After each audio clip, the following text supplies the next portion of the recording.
Good morning, class. Good morning, Good morning, ma'am. Okay, please stand for opening prayer. Miss Falcon, please lead the prayer. Amen. Amen. So, before we start, let me check the attendance first. Please say present when your name is called. Miss Falcon, Present. Mr. Chelly, Present. Mr. Paloga, Present. Mr. Villaflor. Present. Okay, since everyone is present, let us give 3 claps. Okay, so who can give a short summary about our topic yesterday? Yes, Miss Falcon. Our topic yesterday was all about the layers of the earth, ma'am. Yes, very good. So today is another day for us to learn a new lesson. So before we start, here are some terms that you're going to remember as we go on to our topic. Please read the first 2 terms, Mr. Paloga.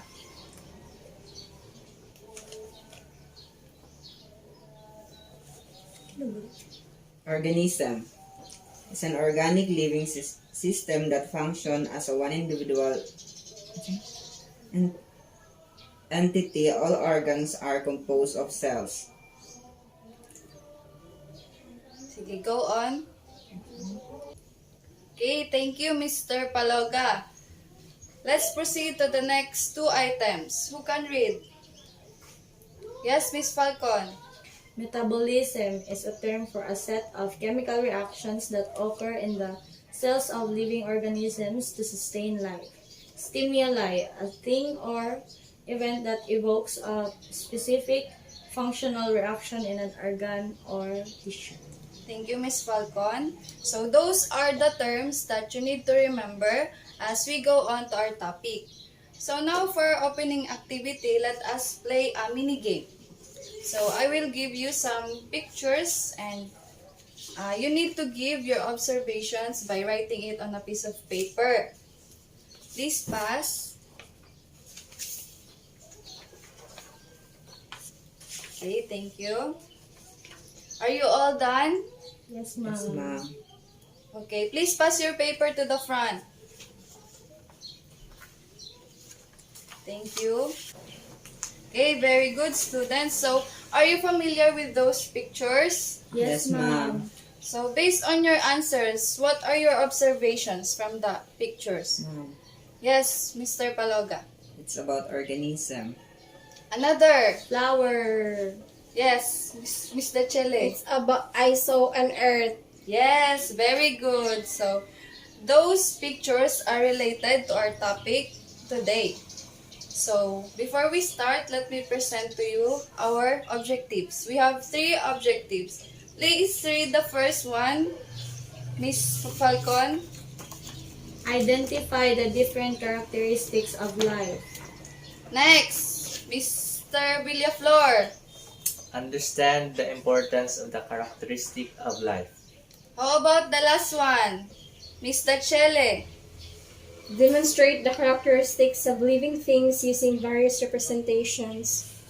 Okay, so those are the expected outcome from you before we end our lesson. So first, let me ask you a question again. So based on your own ideas and words, how can something be considered as living? How can something be considered Mulihok, as... ma'am. Yes, mulihok. Another idea. Another? Anyone from the group? Muginhawa ang mga living Nightlife. things. Nightlife. Nightlife. Unsa pa man? Reproduce. Reproduce, mga anak. Okay, thank you. Very good sa mga ideas. Living things have a variety of characteristics that are displayed to different degrees. They respire, move, respond to stimuli, reproduce, and grow, and dependent on their environment. So we have 8 different characteristics of living things. So please read the 8 characteristics. Miss Falcon?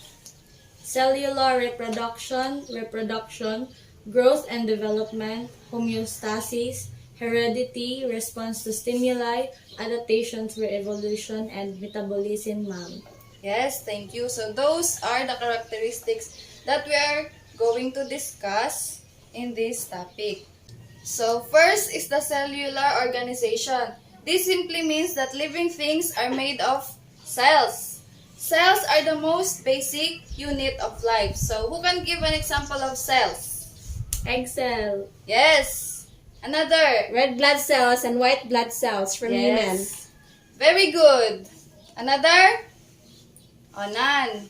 So, living things have cells just like us, human, plants, animals. We all have cells. Next, let's proceed to the second one. Reproduction. Please read, Miss Dachele. Reproduction is something is alive, it must be capable of reproducing. Multicellular life forms such as humans reproduce sexually, while cellular life forms like bacteria reproduce asexually. Yes, so there are two kinds of reproduction. The first one is sexually, which we already know. And the second one is the form which bacteria use to reproduce, which is the asexually.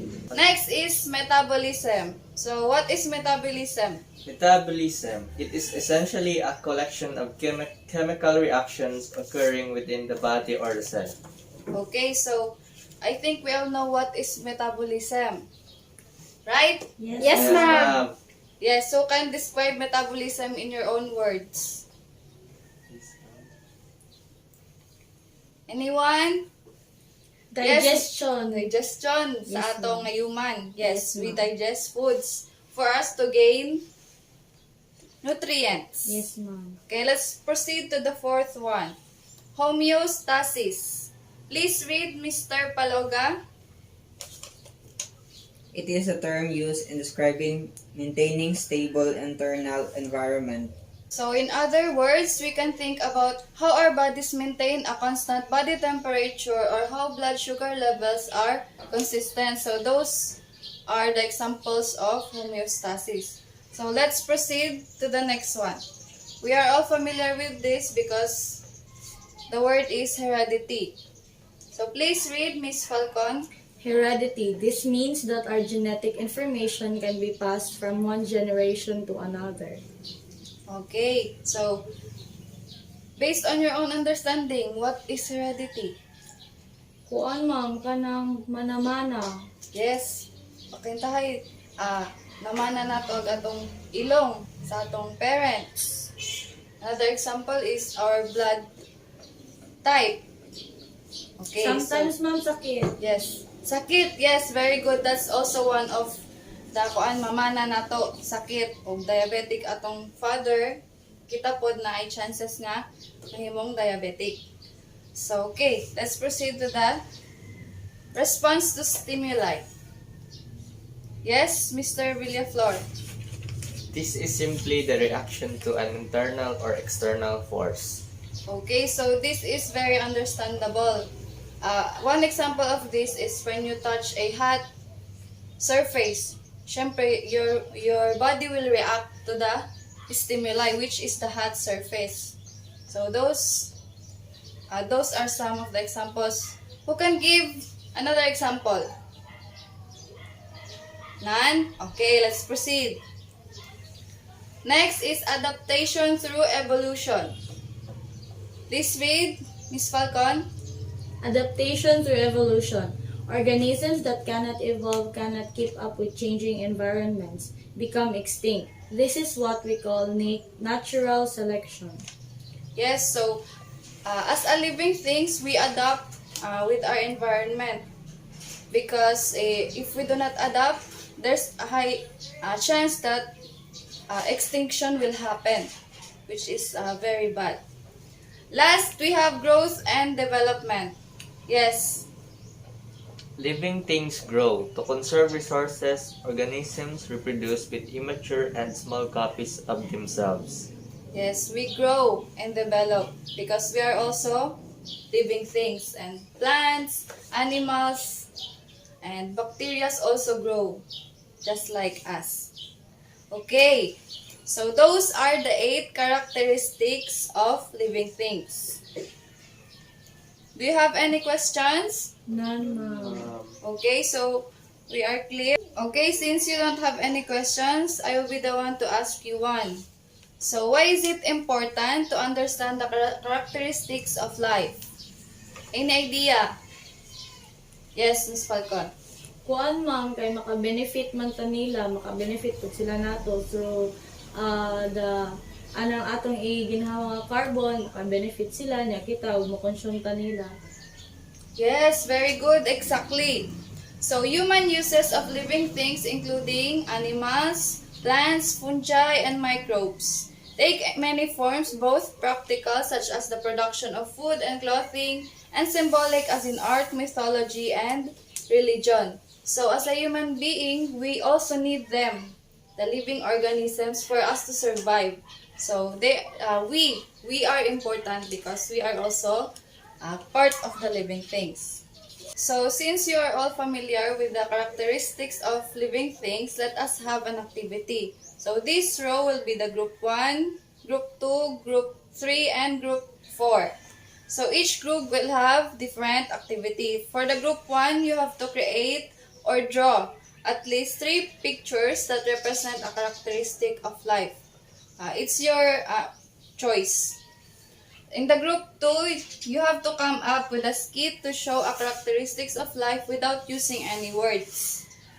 And for the group 3, use role play to highlight the characteristics of living things. And lastly, for the group 4, make an essay or poem or compose a song highlighting the different characteristics of life.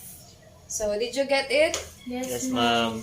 So, in this activity, you have to follow the rubrics. So, please read our rubrics, Mr. Chele. Excellent. 5 points. The presentation is excellent and all the ideas were presented properly. Good. 3 points. The presentation is good but few of the ideas were well explained. Need improvement.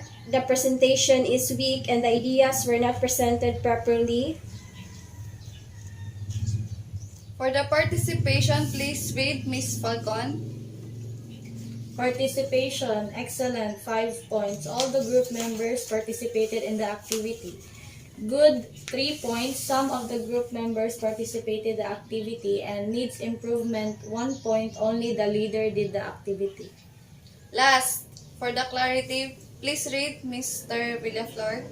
Excellent, 5 points. Excellent grammar and organization of thoughts are here. Good, 3 points. Good in grammar but in organization of thoughts lacks clarity. Needs improvement, 1 point. There is a continuous error in grammar and the thoughts are not clear. Okay, thank you. So those are the rubrics for your activity. I will give each of you 10 minutes to finish your activity. So the timer starts now. Okay, time is up.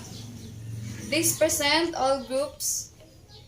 Okay, thank you. So you all did a great job. So let us give a round of applause. So for my feedback, for the group 1, your presentation was good and it was excellent. But some of the members do not participate. So your score is 15. For the group 2, you organized your thoughts well and the presentation was also good. But there are some errors in grammar while presenting. But still, you did an excellent job. Okay, so again, how can something be considered as living? Breathing, reproducing. Yes, very good. So what are the characteristics of life? We have 8. Please give at least 4, Miss Falcon. Cellular reproduction, growth and development, and homeostasis. Another 4, Mr. Chele. Heredity, response to stimuli, adaptation through evolution, metabolism. Okay, very good. So last question, why is it important to understand the characteristics of life? Again, why is it important? Yes? Because it benefits us and we also benefits them. Yes, ma'am. Okay, thank you. So, I think you're ready for our quiz. So, please get one half sheet of paper and answer our 5-item quiz.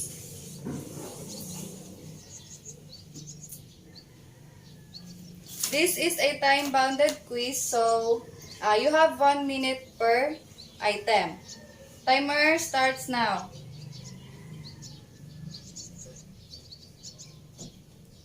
Are you all done? Yes, ma'am. Okay, please pass your papers.